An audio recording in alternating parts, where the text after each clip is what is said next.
Good morning, good morning, good morning. I want to just ask you something here. When was the last time you actually took a real day off? I'm not talking a day when you are sick and you decide to stay in bed, or a day you decide to take some, time off to run some errand. I'm talking about a real day off. I asked a patient and the patient couldn't answer the question. And this patient I asked is, a gentleman who owns his own business. And he realized it was a little bit too late because when I was trying to figure out when was the last day off, sir, him couldn't tell me. He couldn't tell me the last time he took a day off.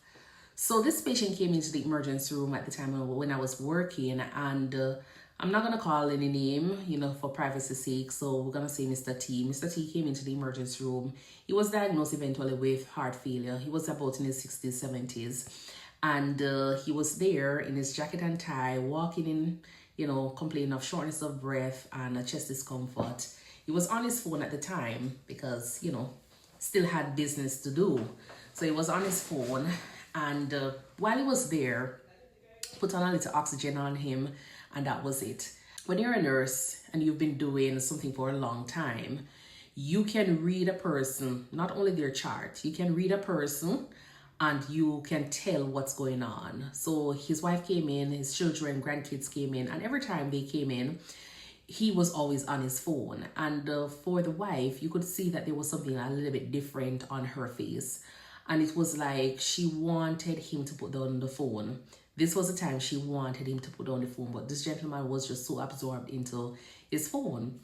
And it was just something that I was like, oh my word, I wish this gentleman could actually see what I am seeing.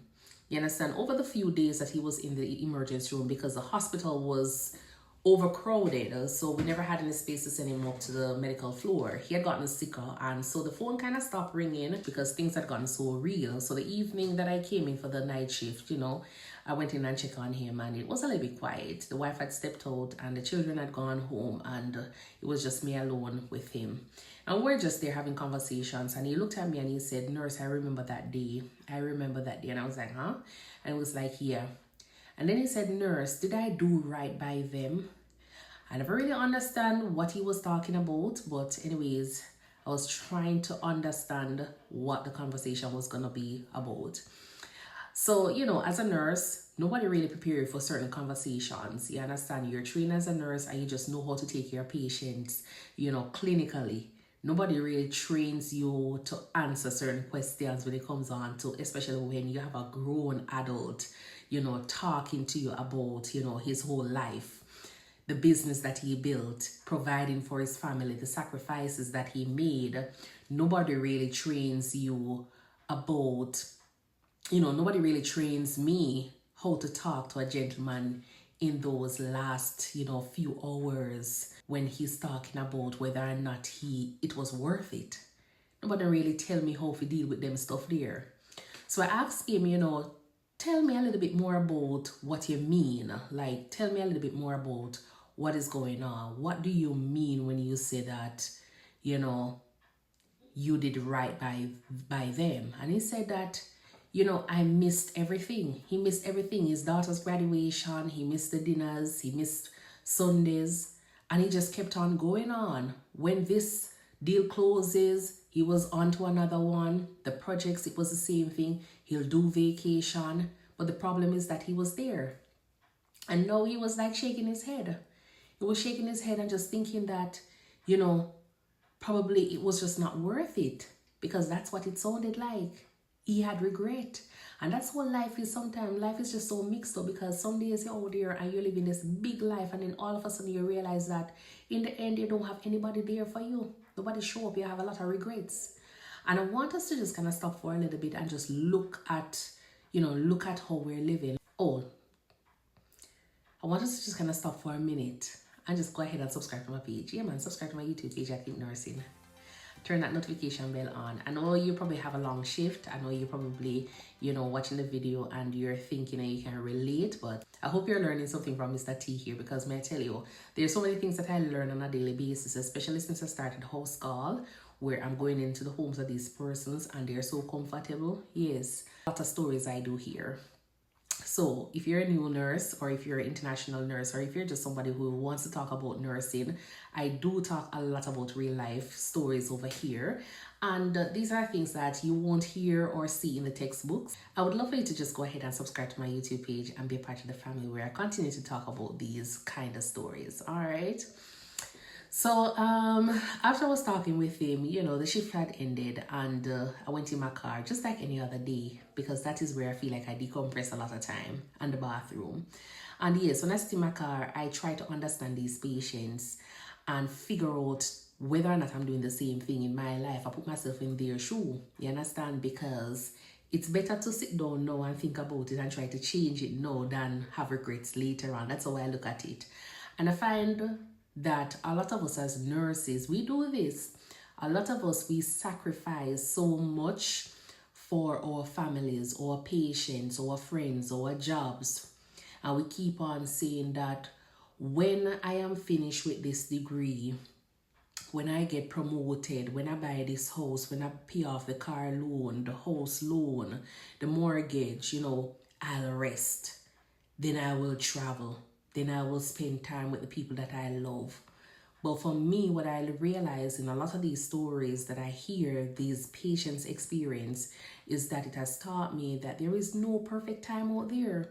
The only time is now, and that's just it. I'm not saying you're supposed to go out and quit your job, because we still have tomorrow. Even though tomorrow is not promised, we still have tomorrow to live. I'm not saying you're not supposed to be ambitious. I'm not saying that you're not supposed to work hard, or I am not ambitious and I'm not a hard worker. But there's a difference between working hard or working towards something and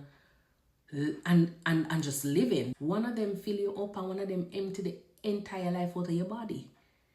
So Mr. T provided me insight into a lot of things, and his family.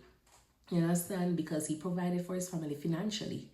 And after his wife told me that, he basically traded everything, every bit of the Sunday afternoon, he traded everything for his family. You understand? Because he's always on the phone. He was there, but he was not present. And she wanted him to be there. You understand? And that's all she wanted. She wanted him to just kind of put the phone down. But this gentleman could never put the phone down and put away work and just spend the time with the family. And that is what you can never get back. Time that is lost. And so I want to find out from you guys. I want to ask you, what is that thing that is, the version of the phone? What is that one thing that is in your life that is like the version of the phone for Mr. T? What is the one thing that is hiding, that you're hiding behind? You understand? What is that one thing that you're telling yourself that tomorrow, next month, next year, you're probably gonna do right? You understand? But you need to really do it now. Because some of us, we sat down with other persons, you understand? And we hear the story. For me, I sat down with Mr. T and I hear the story that I need to hear. And this is why I started, talking about these stories, because when I hear the stories of patients and the regrets that they have, the mistakes that they have, these are lived experiences, real stories that people are experiencing, the moments that they really would have wanted, that matters the most, that them can't get back. And so while we have it now, let us try to see how we can, live within those moments, enjoy it before it's too late.